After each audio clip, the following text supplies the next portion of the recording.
Brut de décoffrage sur Logos FM avec Mathieu.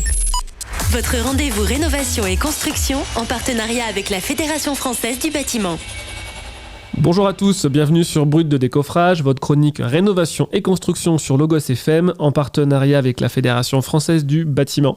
J'ai le plaisir et l'honneur aujourd'hui de recevoir Pierre Chassagne, le dirigeant de Métallerie Chassagne et de MCTP. Bonjour Pierre. Bonjour Mathieu. Question traditionnelle dans Brut de décoffrage. Pierre, qui êtes-vous ? Je m'appelle Pierre Chassagne, je vais avoir 22 ans demain. Ah, top. Voilà, dirigeant de 2 sociétés avec mon père. Ok. Donc toute une histoire de famille. Mon grand-père a créé la société en 1978, Métallerie Chassagne qui est basée à Sébaza. Super. Donc voilà, on est sur 3 belles générations.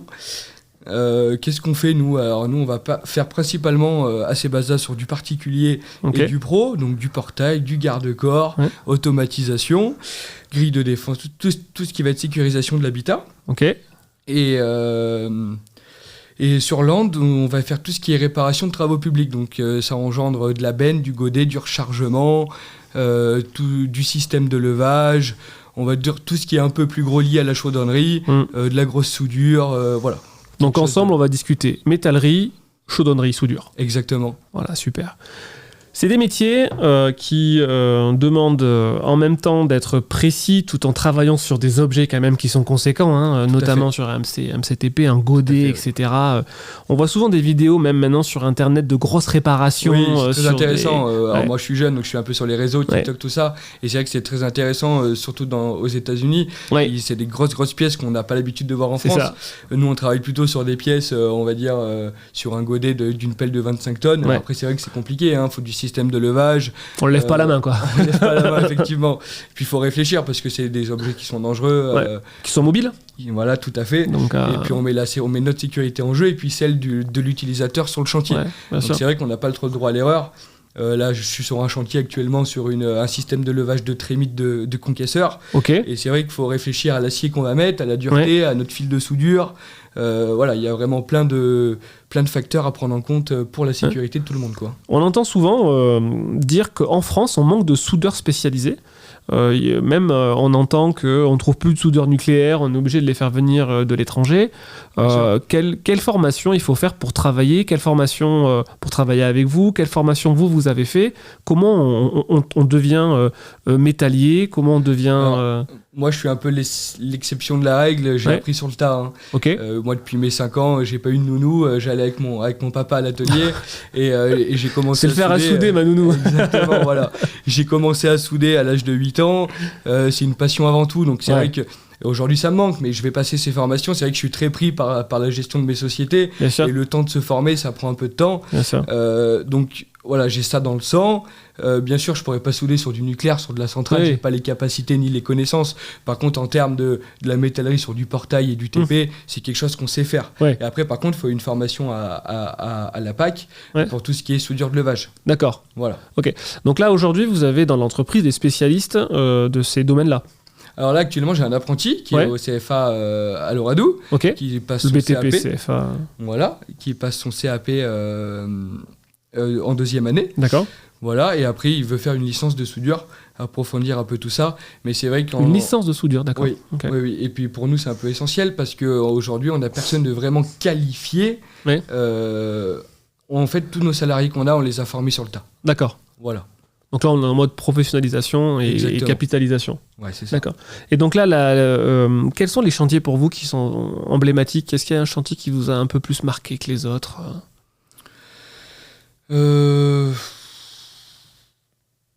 J'en ai pas tellement. Tout ce qu'on fait, on fait ce qu'on sait faire. Nous, on privilégie la qualité plutôt que la quantité. Donc, j'ai une base de clients qui est assez pas restreinte parce qu'on est quand même large dans le secteur depuis 1978. Quand même, bien sûr. Mais après, par exemple, un chantier récemment, on a fait un portail coulissant de 12 mètres. Sans autoporter. D'accord. Donc, ça veut dire qu'on est sur un portail classique qui coulisse sur un rail. C'est un savoir-faire quand même. C'est un savoir-faire, bien sûr, entre la section des profilés, les roues. Voilà, on avait un accès poids lourd, c'est pour une zone industrielle. D'accord. Donc c'est vrai qu'il y a pas mal de critères à prendre en compte, des plans d'études, tout ça, pour que ça soit correct, quoi. Ouais, tout à fait, ouais. Et vous avez encore donc votre père est toujours, bien sûr, toujours partie actif, prenante. Voilà. Alors, j'adore discuter avec les représentants d'entreprises familiales et je pose toujours une question parce que ça me questionne moi aussi. C'est comment on fait pour bosser avec son père ou sa maman ? J'ai un très bon père. On va pas se mentir. J'ai un très très bon père, on s'entend super bien. Ouais. Et alors, j'ai acquis Land, la société MCTP, anciennement Castelpontine, puisque j'avais la chance que mon père est tout le temps à ses bazars, et que moi je pouvais me déporter à Land, et qu'on puisse gérer les deux sociétés. Sinon j'aurais jamais pu faire ça. Une société, ça prend trop de temps à gérer. Et alors, en plus, j'ai pas énormément de salariés, on est que 3 à ses bazars et 2 à Land. Ouais. Mais c'est vrai que c'est compliqué à gérer 2 sites à 2 endroits différents. Donc on a la chance d'être très unis, on s'est au téléphone plusieurs fois par jour, on se voit le matin, réunion le soir, mais on s'entend super bien, vraiment. Et aujourd'hui, l'entreprise, ça vous soude finalement ? Oui, mais après on a baigné là-dedans depuis... Moi j'ai grandi avec ça. C'est un lien c'est un partage, et on parle toujours de ça, même le samedi, le dimanche, le soir, c'est une vie. C'est pas qu'un simple milieu professionnel. Nous, on vit comme une vie, c'est notre vie pro, c'est notre vie perso, mais au final, ça forme une seule chose, quoi. Et on arrive à faire d'autres choses à côté ? Bien sûr. Quand même ? Bien sûr. Ouais, quand même. Les repas le dimanche midi, quand même, on évite d'en parler. On se restera. Sinon, à la maison, à un moment donné, messieurs, stop, quoi. Mais après, le dimanche, fin de repas, on discute qu'est-ce qu'on fait lundi, quoi. Voilà. Bon, là, on a acquis une nouvelle entreprise en 2025. Est-ce qu'on va aller chercher des nouvelles compétences dans les prochaines années ? Est-ce qu'il y a quel est un peu le plan de développement ? Est-ce que vous recrutez ? Est-ce que vous allez recruter ? Je viens de lancer MCTP du coup en septembre. Je suis très honnête, je pensais pas que ça allait prendre tout de suite. Donc je suis très content de ma clientèle, de l'ancienne clientèle qui m'a suivi dans mon projet, moi. Voilà, plus mon développement, d'aller voir d'autres sociétés qui sont dans le TP, les loueurs, l'agricole, on fait un peu de secteur agricole et tout. Donc ça a super bien marché. L'objectif, c'est de développer Land. Land, c'était une société qui tournait avec 9 salariés.